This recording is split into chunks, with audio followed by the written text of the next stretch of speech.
We're not rich billionaires avoiding the hottest gold diggers. We're average Joes with average jobs who watch Netflix and eat pizza. But we're formalizing our lives based on the extreme statistics of the 5%ers out there.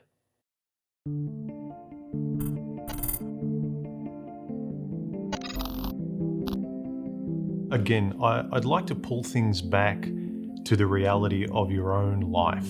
You know, the bubble of your routines and what you live day to day. I'll give you an example. Guys who want to get married and have children and are worried about the unfair laws will cite 60% of divorces ending in the West and 75 to 80% of women initiating those divorces. So it's kind of a landslide in avoiding that thing. But if we look at that data in the context of how you would want to safely live your life, now you wouldn't just close your eyes and pick anyone. You wouldn't just say, hand me a woman to marry. I've mentioned in my recent videos that most guys think, well, all women are like this, they're all the same, so I'll just pick any woman I find attractive and I'll tolerate her bad behavior, because I didn't actually think it was that important, because all women act like that all the time. All women are frustrating, all women nag, all women are hard to be around. There's actually no consideration for compatibility among you and another person.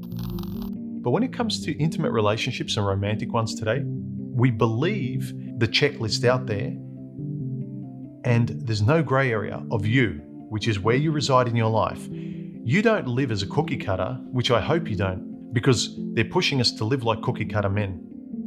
And so why I mention be careful about adhering to data as being 100% true and not relating it to your own life is that it takes away a lot of agency in your life that you have and you don't know about.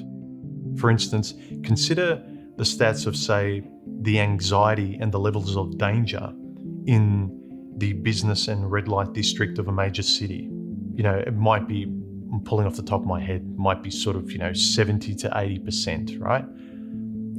And then contrast that to where you might live, which might be a couple of hours away in the country or in the suburbs. And the level of danger and anxiety is something like 5 to 10% maybe. I don't know. But this is what I'd like you guys to consider. Don't just buy the safe memes that are pushed out there in media, because they make for great headlines. Oh, look at what this woman did. Look at what this guy did. Bad guy, bad woman. Self-help for men today is to become a depersonalized hero that everyone can respect and all women want to be around. But your individuality is irrelevant.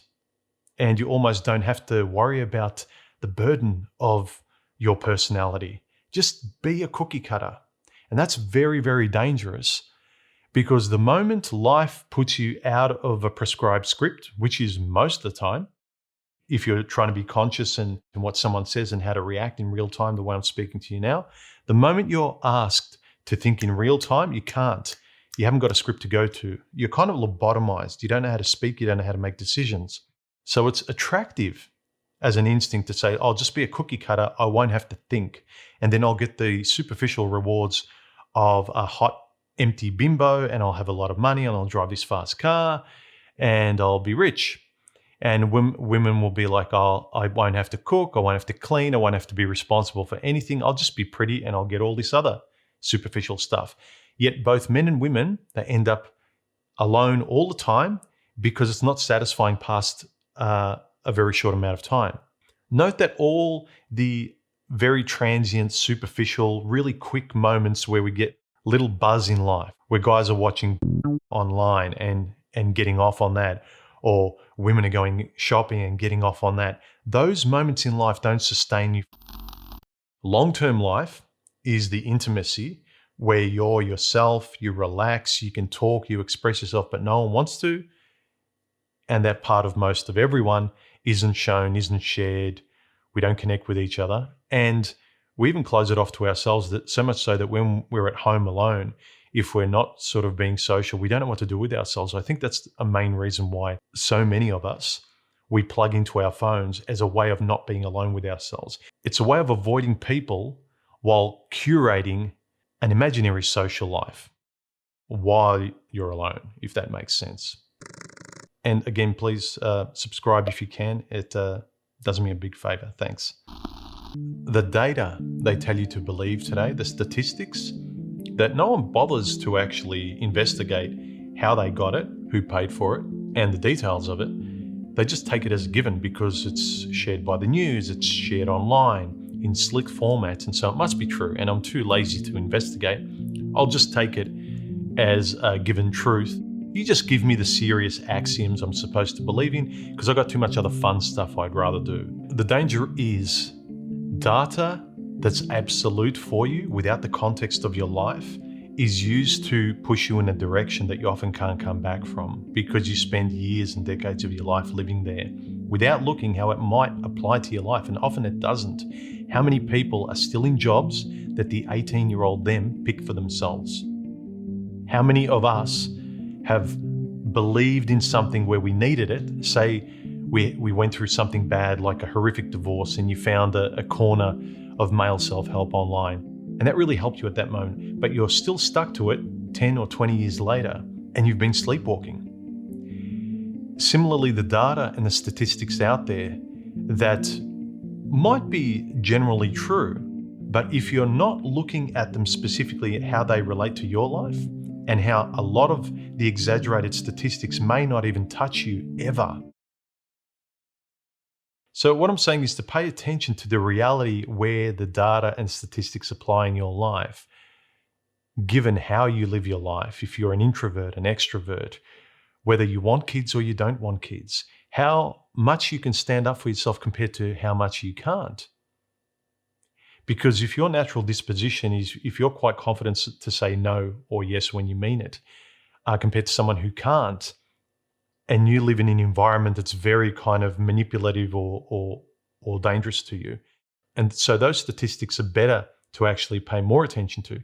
But if you've got much more control in your life compared to the environment you're in, those exaggerated boogeymen, the worst of the worst, they make for great headlines. And so they're the ones that are going to be shown the most. They're the ones that clicked on the most. They're the ones that get the most views. They're the ones we talk about the most. So as a way to avoid the ends of the bell curve, the most extreme ends, we start becoming extreme men and extreme women to avoid the extremes of people we might encounter. But we don't live at the extremes. We live in the middle. We're not rich billionaires avoiding the hottest gold diggers. We're average Joes with average jobs bumping around average people who watch Netflix and eat pizza. But we're formalizing our lives based on the extreme statistics of the 5%ers out there. Do you know what I mean? See where the data relates to you and how you are as a person, as an individual. Look at the statistics and really see how parts of those and sections of those apply to you, and how some of those really dangerous parts will never even touch you just because of the way you choose to live and your environment. And then you'll get rid of a lot of fear and anxiety in your life. It's entertaining to look at the worst kind of women and the worst kind of men and have absolutely no agency in your life, do nothing, but it's not fun in the long term, guys. You don't have fun month after month, year after year. You have fun pointing at the extremes like they're entertaining. Look at that idiot. Look at how bad they are. And in comparison, I feel better about myself. But is your life really good? Again, don't get me wrong. Data and research are great as calibrating factors, as a way to imbue them through what your life actually is, right? But not to think about yourself, well, if I were a rich billionaire, this is how tightly wound I need to be around where potential dangers are. Stop living there. Live here, where you are now. Work towards something you want, but live where you are now. Otherwise, you'll never get anywhere. Where do you fit in the application, the real world application of this data that you're so scared of? Is there really a danger? If there is, fine. If there isn't, stop wasting your time being entertained by tabloid data. If I take my relationship seriously, but I keep consuming information out there about the worst kind of women with channels that are concerned with hooking up, and the stuff they talk about and they're worried about, almost all of that doesn't apply to me because I don't live that way. It's not me. Do you understand what I mean? If you live in another environment or decide to live in another environment and sharpen your life, and you say, had enough of all that, I'm switching Tinder off, I'm moving out of this neighborhood, I'm only dating these kind of women, I don't care anymore, I've had enough, I don't have enough time to waste anymore, I'm turning over a new leaf, I'm taking a new path, whatever it might be, I'm losing weight, on whatever it might be, forever you're leaving the old self behind, right? How much do your old beliefs actually matter anymore? How much does the data you cling to that kept you safe in an old dysfunctional life apply to you anymore? How much fear do you lose by being real about being healthier now? How much do the extreme tabloid statistics and data really apply to you? This is why I always say on my videos, make the subjective, redemptive choice to live a personal life, to be individual. Stop calibrating your decisions and your beliefs when people ask you based on the generalized idiots out there who are living this tabloid lifestyle that's entertaining, that's like reality TV. Is it really the life you want? That kind of anxiety-ridden, chaotic, feminine kind of entertainment-based lifestyle? Or do you want a stable, however boring to most people it is? I don't need the ups and downs of a roller coaster, and I don't need people like that in my life. And decide what you need and maybe how you could adjust your life about statistics that will never really touch you. Or if they do, the probability goes from 75% of women will do this to when I'm calibrated to exactly what I won't accept anymore. It's like, now that I've actually adjusted to a better life and to better ethics and standards, when I do that, it's no longer 75% of women may do this, crossing my fingers. It's 5 to 10% of women may do this.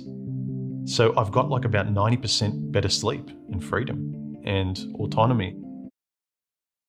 When you decide to no longer ride on the crazy train that everyone else is riding, but instead you're saying like, no, I'm going to drive my own little boring, calm, contented car, however invisible and boring to other people it might be, then a lot of the crazy train data and statistics don't apply to you anymore.